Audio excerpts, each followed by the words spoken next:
Webinar percuma ini telah ditajahas oleh gdmfx.com dan topik webinar kita pada hari ini adalah ulasan fundamental ataupun fundamental review pada 10 Januari 2013 bermula pada pukul 8 dan berakhir pada pukul 9 malam waktu Malaysia. Pembentang saya Azfar dan saya akan berbahasa dalam bahasa Melayu. Kita akan berbual tentang topik ulasan fundamental pada hari ini. Mari kita mulakan.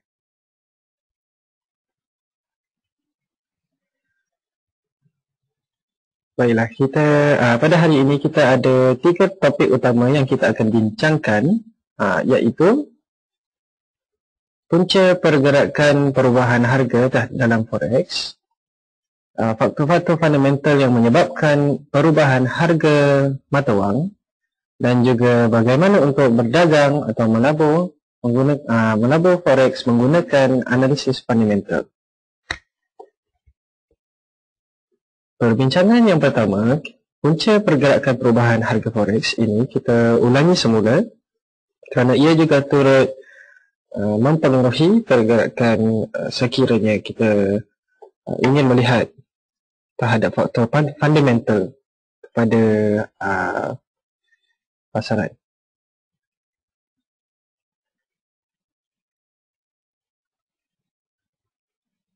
Okay, kita pergi sepintas lalu. Punca pergerakan harga, kita mendalami punca pergerakan harga sesebuah pasaran forex tersebut.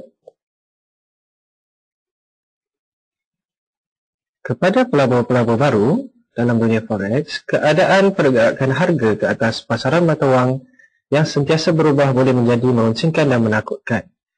Ramai pelabur-pelabur baru sering bertanya-tanya apakah faktor yang menyebabkan kekerapan perubahan harga mata wang dan kesan ia terhadap pasaran.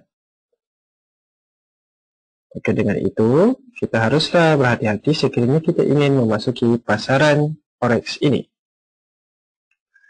Secara ringkasnya, kadar pertukaran lazim adalah dipengaruhi oleh faktor-faktor perubahan seperti kadar permintaan dan penawaran. Secara umumnya, sekiranya pembelian melebihi daripada penjualan yang hadir pada satu masa, maka lebih banyak peningkatan atau pengukuhan pada kadar pasaran tersebut. Sebaliknya, sekiranya kadar penjualan melebihi daripada pembelian hadir bagi mata wang tertentu, maka ia akan semakin bergerak jatuh atau melemah.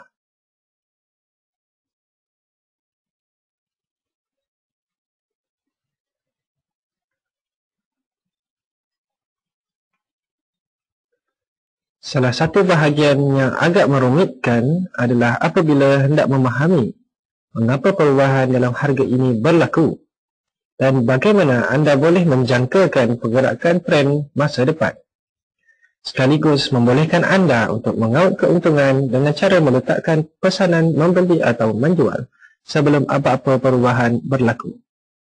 Satu pemahaman yang kukuh berkenaan faktor ekonomi dan politik adalah sangat diperlukan, dan ini boleh diamalkan sepanjang pengalaman anda menjadi seorang pelabur forex. Anda haruslah tahu bagaimana untuk menginterpretasi atau menganalisa sesuatu keadaan fundamental ke atas sesebuah negara yang anda ingin melaburkan wang anda ke atas mata wang tersebut agar anda bersedia lebih awal untuk memasuki pasaran.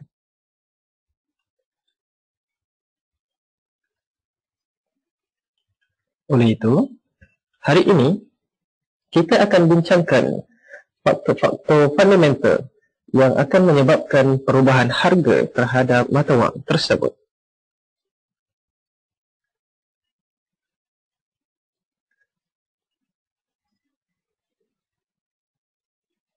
Apakah faktor yang menyebabkan perubahan harga mata wang tersebut? Faktor-faktor fundamental yang saya telah kumpulkan di sini, terdapat 6 faktor utama yang akan menyebabkan sesuatu pergerakan harga berlaku. Faktor utama yang pertama adalah perubahan kadar faedah ataupun interest rate alteration.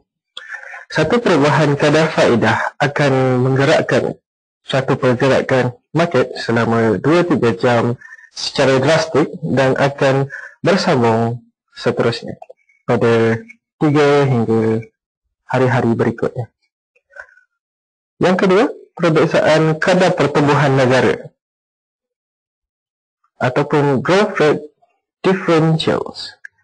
Sekiranya sesebuah negara mendapat satu kadar pertumbuhan yang tinggi, maka kebanyakan pelabur-pelabur di luar akan memasuki negara tersebut untuk melaburkan atau memperdagangkan mata wang dan lantas menyebabkan pergerakan mata wang itu lebih volatile dan mengukuh.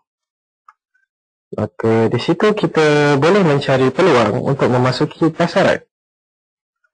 Dan yang ketiga, pengaruh politik. Politik influence.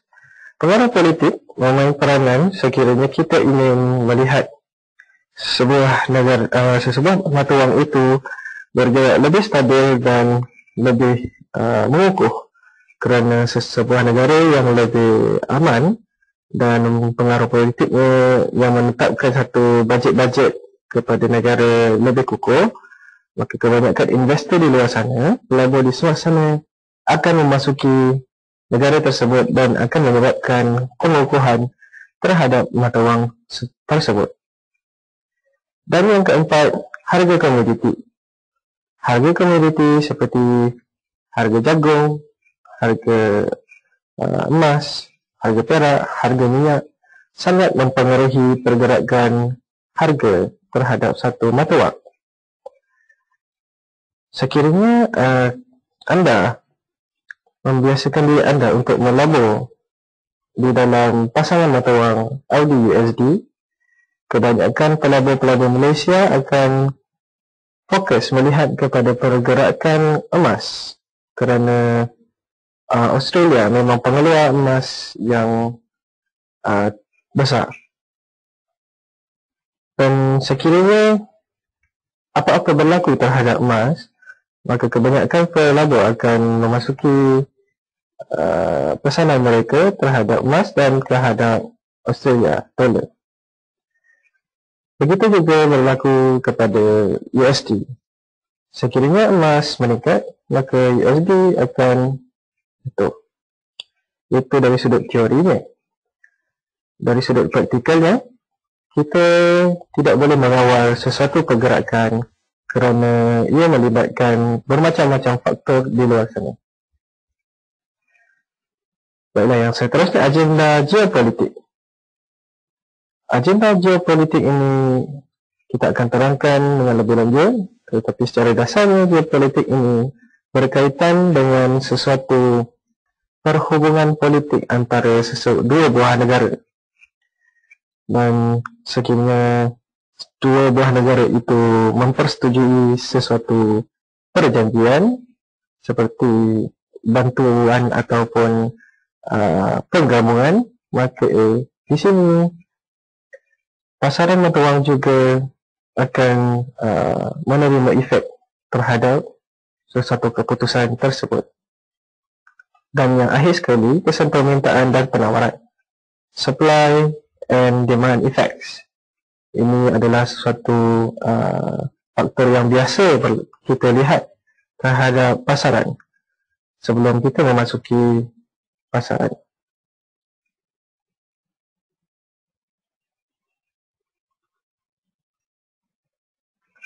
Mari kita lihat faktor yang pertama, iaitu perubahan kadar faedah. Interest rate alteration. Bank-bank pusat negara yang berbeza akan menyiarkan perubahan kadar faedah pada skala tertentu sepanjang tahun. Kadar pertukaran umumnya bergerak lebih memihak kepada mata wang yang mempunyai kadar tertinggi terhadap pasaran. Dan dalam pasaran forex, keuntungan biasanya berkumpul dalam satu tempoh masa apabila seorang pelabur forex mengekalkan kedudukan mata wang yang mempunyai kadar faedah yang lebih tinggi.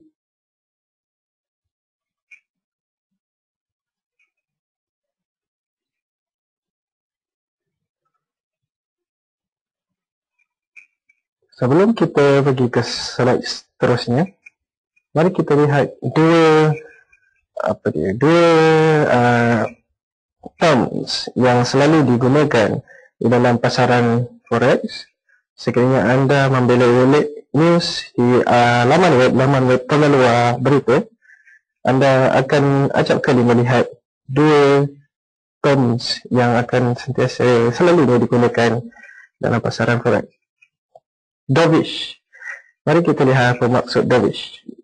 Istilah ini menggambarkan sesebuah ekonomi yang akan cenderung untuk menunjukkan kadar faedah yang lebih rendah ataupun tindakan tertentu atau peristiwa. Tindakan dovish tidak akan menjadi kuat atau agresif. Dovish lebih mudah difahami dengan bahasa tidak agresif, kurang agresif. Manakala term hawkish, satu term yang diklasifikasi sebagai peningkatan dalam kadar faedah ataupun satu kadar faedah yang agresif, lebih tinggi atau lebih rendah. Sebagai contoh, dua terms yang digunakan, yang kita ceritakan sebentar tadi, digunakan di dalam satu berita seperti ini. Contoh, keputusan kadar faedah untuk BOE, Bank of England. Kadar faedah Bank of England memberi keputusan yang diumumkan oleh Bank England. Jika BOE adalah hawkish ataupun agresif mengenai prospek inflasi ekonomi dan naik kadar faedah ini adalah positif atau bullish bagi GDP. Sekiranya peningkatan kadar faedah ini berlaku, maka pergerakan untuk mata wang GDP adalah lebih bullish. Kerana pelabur di luar sana lebih cenderung untuk melaburkan wang mereka kepada sesebuah negara yang memberikan pulangan yang lebih tinggi, iaitu dengan pulangan interest rate. Jika Bank of England mempunyai pandangan dovish untuk ekonomi UK dan mengekalkan kadar faedah yang berterusan atau memotong kadar faedah, ia dilihat sebagai negatif ataupun melemah. Maka sesebuah negara yang memotong, menurunkan ataupun merendahkan kadar interest rate mereka, pelabur-pelabur besar di luar sana yang ingin hanya meletakkan wang mereka dan biarkan selama setahun untuk mendapatkan interest rate yang telah ditetapkan, maka negara ini tidak dipilih sebagai tempat untuk meletakkan wang kerana dengan pulangan yang lebih rendah, interest rate. Interest rate bermain peranan terhadap dua pihak, pihak yang meminjam dan pihak yang melabur. Seseorang yang meminjam dengan menggunakan interest rate yang sangat rendah adalah lebih mudah untuk dibayar semula dengan kadar faedah yang rendah kerana pembayaran adalah lebih murah. Manakala untuk seseorang investor yang ingin melaburkan wang mereka terhadap satu pulangan yang lebih tinggi, maka kadar interest rate yang tinggi adalah menjadi pilihan.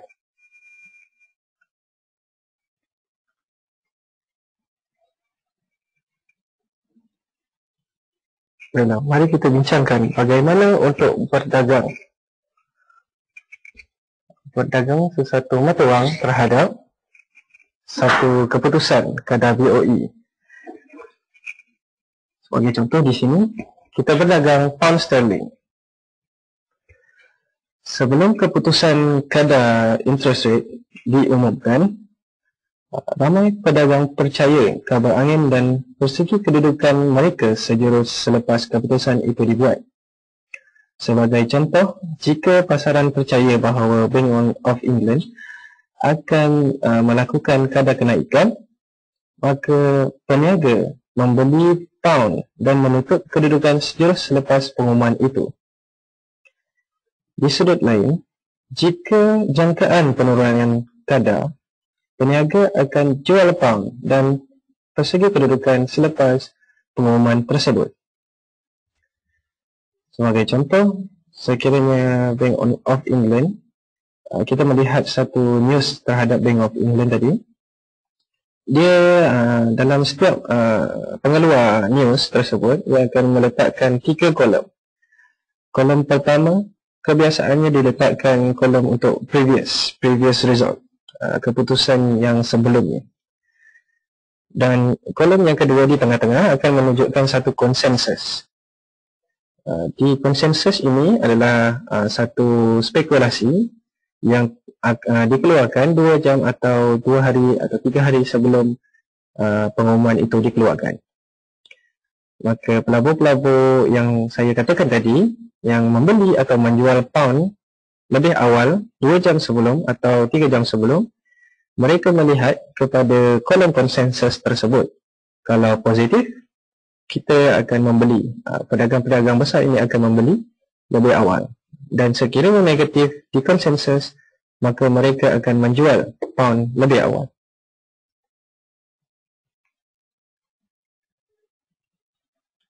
Manakala satu lagi kolom yang ketiga adalah kolom di mana pengumuman sesebuah news itu dikeluarkan. Dan sekiranya news itu dikeluarkan, apa yang berlaku? Mari kita bincangkan tentang keadaan tersebut. Selepas satu keputusan kadar telah dikeluarkan, jika jangkaan pasaran berbeza daripada keputusan kadar sebenar, boleh terdapat beberapa peluang perniagaan yang sangat baik, peluang perdagangan yang sangat baik. Maka dengan itu, sekiranya pasaran menjangkakan kenaikan kadar, tetapi Bank of England akhirnya memotong kadar faedah tersebut, bermakna kolom pertama, previous, menunjukkan satu kadar, dan kolom kedua, konsensus, menunjukkan satu kenaikan, dan sekiranya selepas keputusan kadar dikeluarkan, kolom ketiga akan menunjukkan satu kadar penurunan.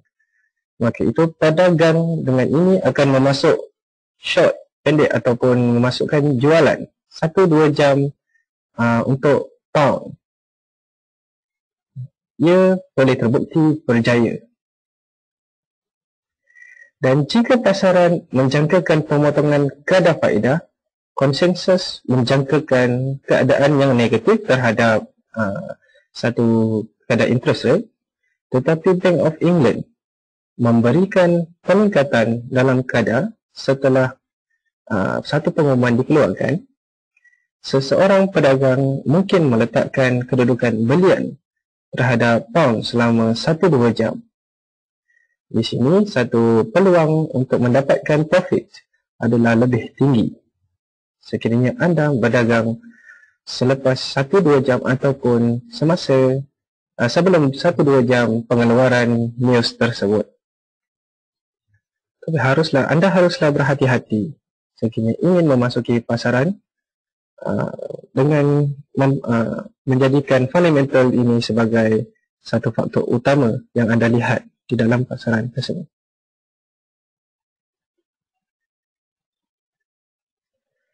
Seterusnya, kita akan bincangkan tentang perbezaan kadar pertumbuhan sesebuah negara.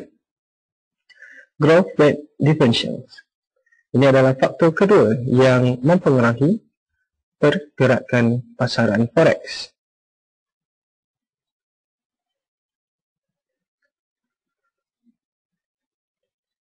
Negara-negara dengan kadar pertumbuhan yang lebih kukuh adalah cenderung untuk mengarahkan kenaikan kadar pertukaran nilai dalam mata wang mereka. Kadar pertumbuhan yang lebih tinggi juga biasanya mencerminkan peningkatan dalam kadar faedah. Oleh itu, ia menarik lebih ramai pelabur untuk memindahkan atau melaburkan wang mereka ke negara tertentu. Sebagai contoh, negara Malaysia kita telah menjadi nombor 8. Kadar pertumbuhannya dapat nombor 8 antara seluruh dunia, kalau tak silap saya. Maka dengan keadaan kadar pertumbuhan yang tinggi ini, ia lebih cenderung untuk menggalakkan pelabur-pelabur untuk memasuki negara kita. Lantas ia juga akan mengukuhkan satu mata wang kita, dan lebih ramai pelabur untuk masukkan wang mereka dan melabur di sini. Maka di situ wang kita akan menjadi lebih banyak, dan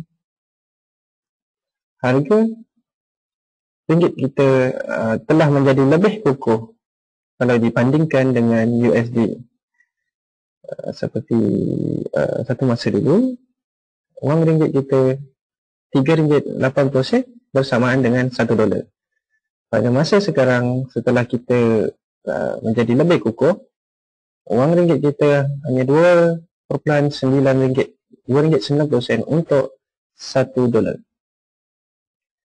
Ia juga bergantung kepada faktor-faktor lain dan keadaan semasa. Seterusnya, faktor ketiga, pengaruh politik ataupun political influences juga memainkan peranan penting terhadap satu pergerakan pasaran. Mari kita lihat. Negara-negara maju serta stabil cenderung untuk menarik pelabur berbanding keadaan sebuah negara yang kurang maju. Pasaran juga cenderung untuk memihak kepada negara-negara yang menawarkan tanggungjawab fiscal responsibility yang lebih besar. Sekiranya sebuah kerajaan membelanjakan wang kepada perkara-perkara seperti pertahanan, program sosial yang akan secara langsung menjejaskan bajet, sama ada keadaan keseimbang ataupun pada keadaan defisit atau negatif.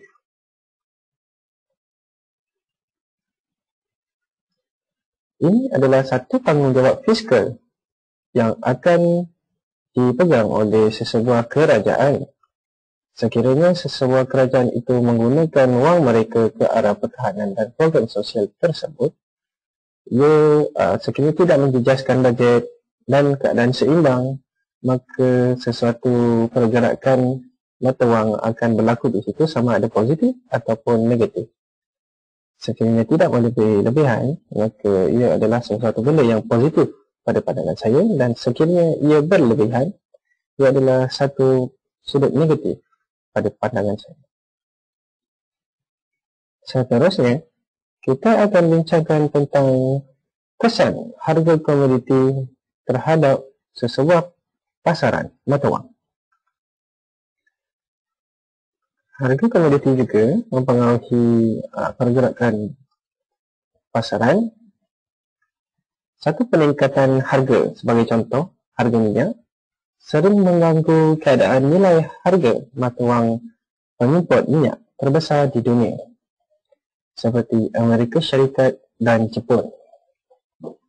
Walau bagaimanapun, mereka cenderung untuk membantu negara atau mata wang negara yang menghasilkan minyak tersebut.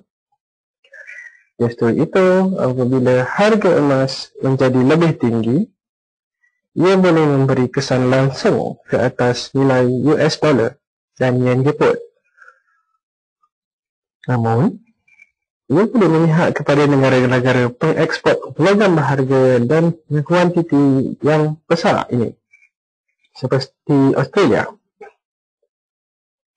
Seperti yang kita ceritakan tadi, Australia adalah satu negara yang antara negara yang mengeksport emas pada kadar kuantiti yang besar. Manakala US dan Jepun adalah sebuah negara yang mengimport emas dan paling besar mengimport minyak. Sekiranya perubahan harga minyak meningkat, maka kos untuk Amerika Syarikat dan Jepun untuk mengimport minyak menjadi lebih tinggi. Dan dengan itu, ia mengganggu keadaan mata wang tersebut.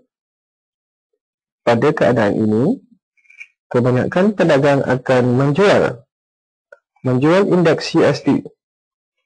Apa yang berlaku terhadap pasangan mata wang GBP, EU, AU, semua yang berkaitan dengan USD akan meningkat kerana keadaan mata wang USD yang jatuh. Baiklah, mari kita pergi ke faktor seterusnya.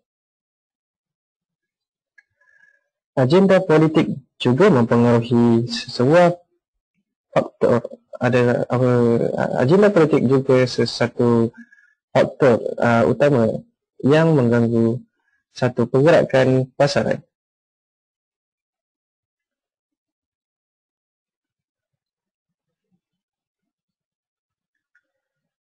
Apakah agenda-agenda geopolitik yang kita perlu tahu?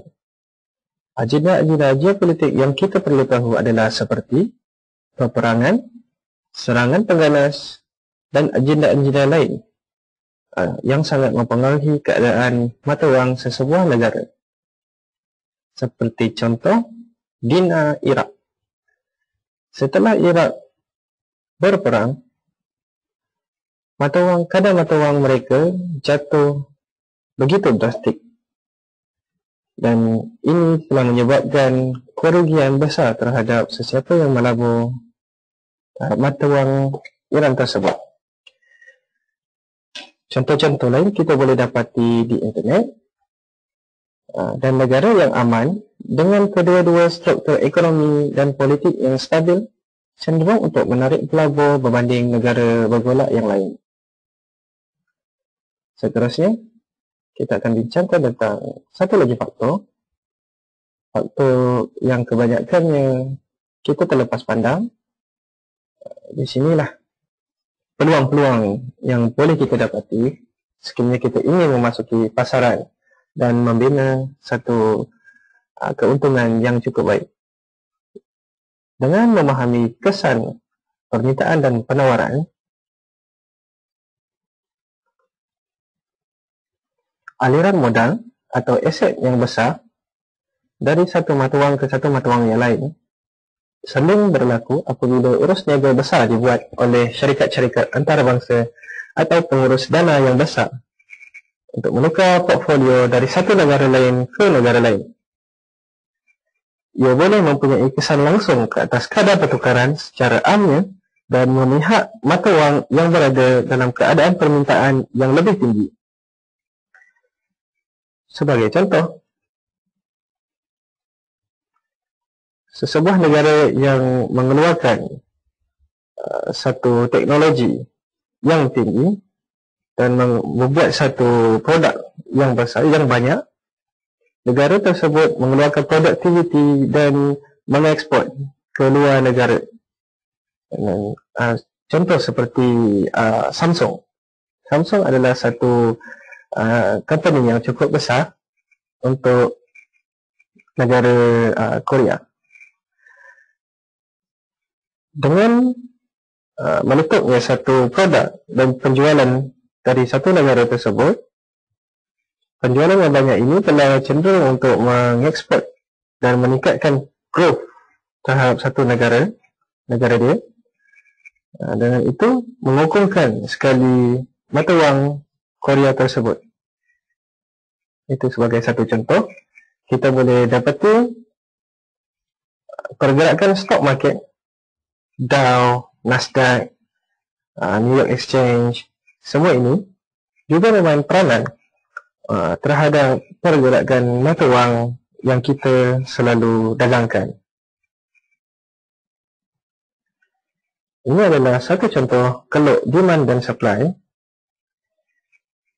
yang kita telah pelajari pada zaman persekolahan lagi.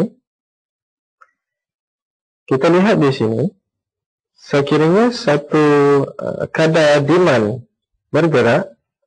berubah menjadi lebih tinggi, maka sesuatu kuantiti dan kita malarkan keadaan supply di sini, maknanya pengeluaran wang tersebut adalah satu benda yang kita tidak ubah.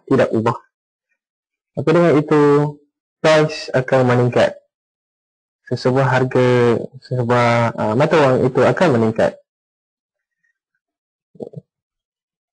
Sebagai contoh, pada keadaan sekarang,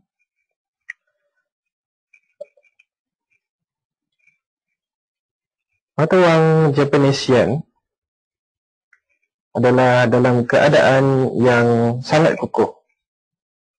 Keadaan yang kukuh ini telah menyebabkan banyak investor keluar daripada Jepun kerana kos untuk membeli sesuatu produk-produk di Jepun adalah lebih tinggi atas sebab pertukaran mata wangnya yang begitu besar. Maka dengan itu, Presiden Jepun mengambil keputusan untuk mengeluarkan lebih banyak dan mencetak lebih banyak wang ke dalam negara mereka. Dengan cara itu, supply telah dinaikkan. Sekiranya supply dinaikkan dan demand adalah malar, maka pergerakan harga akan jatuh. Dan harga mata wang Jepun akan jatuh pada ketika news itu keluar. Baiklah, seterusnya kita akan bincangkan bagaimana untuk berdagang atau melabur forex menggunakan analisa fundamental yang kita bincangkan tadi. Terdapat 6 faktor yang telah kita bincangkan dan sekarang kita akan bincangkan satu faktor kadar interest, kadar faedah, dan bagaimana untuk kita berdagang menggunakan faktor kadar faedah tersebut. Analisis fundamental membolehkan seseorang pelabur untuk cuba menjangkakan pergerakan harga forex untuk masa akan datang dengan menggunakan teknik mengkaji faktor-faktor tersebut dan menggunakan indikasi. Indikasi ekonomi yang dikeluarkan pada masa yang berlainan sepanjang tahun kewangan boleh mempunyai impak yang besar ke atas harga dan bekalan, bahkan juga permintaan pasangan mata wang tertentu. Jenis analisis ini terutamanya digunakan untuk pelabur jangka panjang atau pertengahan dan tidak semestinya memenuhi keperluan pelabur harian atau day trader. Ia adalah penting untuk sentiasa menggunakan semua atau pelbagai jenis analisis sebanyak mungkin. Anda akan mengurangkan kadar risiko anda dan mendidik diri anda sebagai seorang pelabur atau pedagang yang lebih profesional. Maka dengan itu, saya menasihati anda semua agar tidak cuma bergantung kepada fundamental sahaja. Kita boleh gabungkan antara technical analysis dengan fundamental analysis untuk membuka satu perdagangan atau melakukan satu perdagangan dalam forex.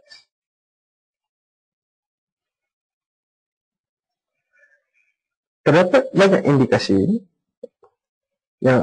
indikasi ekonomi utama yang dikeluarkan setiap tahun oleh sesebuah individu negara. Pelabur akan menggunakan statistik ini apabila merangka jangkaan pergerakan ke atas harga mata wang akan datang. Analisa ini termasuklah KDNK ataupun GDP, kadar pengangguran, jualan runcit, retail sales atau kadar faedah seperti yang kita ceritakan tadi, dasar kewangan, monetary policies dan banyak lagi. Setiap indikasi mempunyai peranan dan kesan tersendiri yang akan mencorak pergerakan ke atas portfolio pelaburan anda. Hari ini kita akan ceritakan tentang bagaimana kita melabur di dalam satu pasangan mata wang dengan melihat kadar faedah sesebuah negara bagi mata wang yang kita pilih tersebut.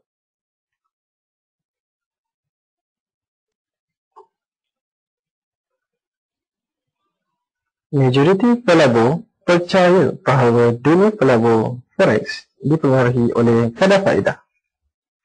Ia adalah benar bahawa kadar faedah mungkin menjadi faktor utama dalam menentukan nilai pasangan mata wang akan datang. Kadar ini dikawal di setiap negara dengan kehadiran bank pusat yang menentukan kadar pinjaman harian overnight rate lending ke atas bank komersial di seluruh negara. Maka dengan itu, satu pergerakan kenaikan atau penurunan kadar faedah akan mempengaruhi pergerakan mata wang secara drastik selama 1-2 jam dan ia akan berlanjutan sehingga sebulan ke 2 bulan. Ia bergantung kepada reaksi pelabur-pelabur besar di luar sana terhadap satu kadar faedah di sesebuah negara.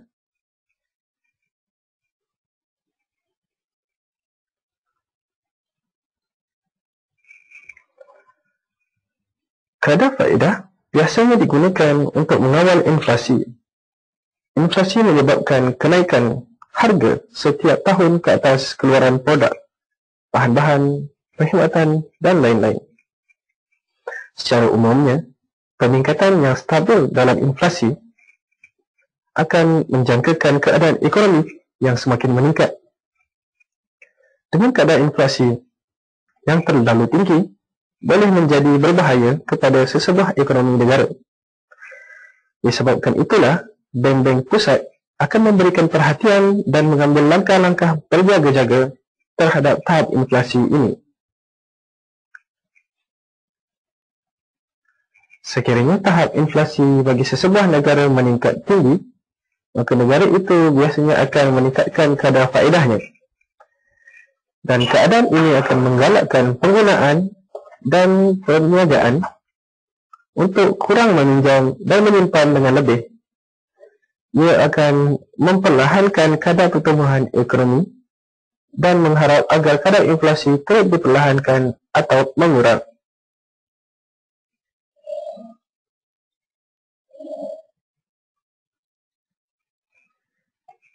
Kadar faedah memainkan peranan penting dalam pasaran forex dan memudahkan pelabur dalam mengesan atau menganalisa petunjuk aliran modal global ataupun global capital, kadar kemasukan dan pengeluaran dari negara-negara tertentu.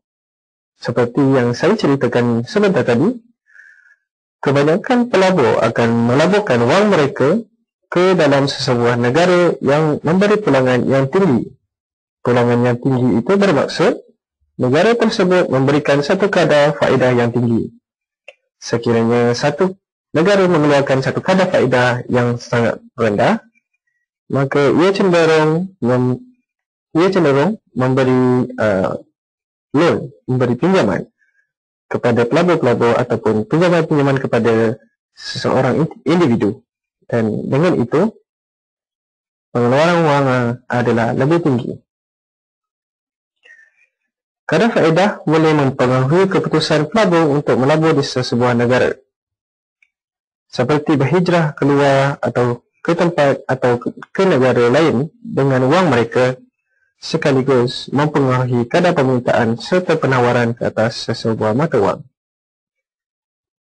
Sebagai pulangannya, ia boleh memberikan kesan kepada nilai sesuatu pasangan mata wang tertentu.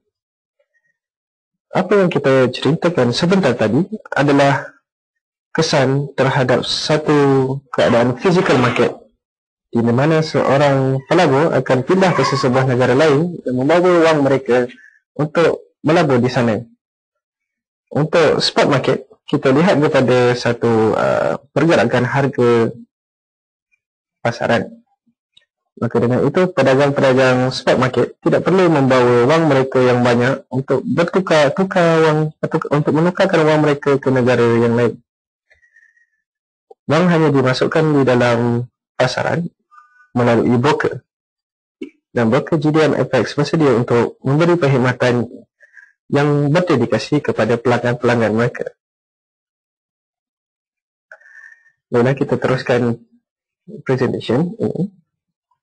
Ia adalah penting untuk memahami di mana jangkaan kadar faedah expected interest rate akan pergi dan melawan kadar faedah sebenar current interest rate semasa.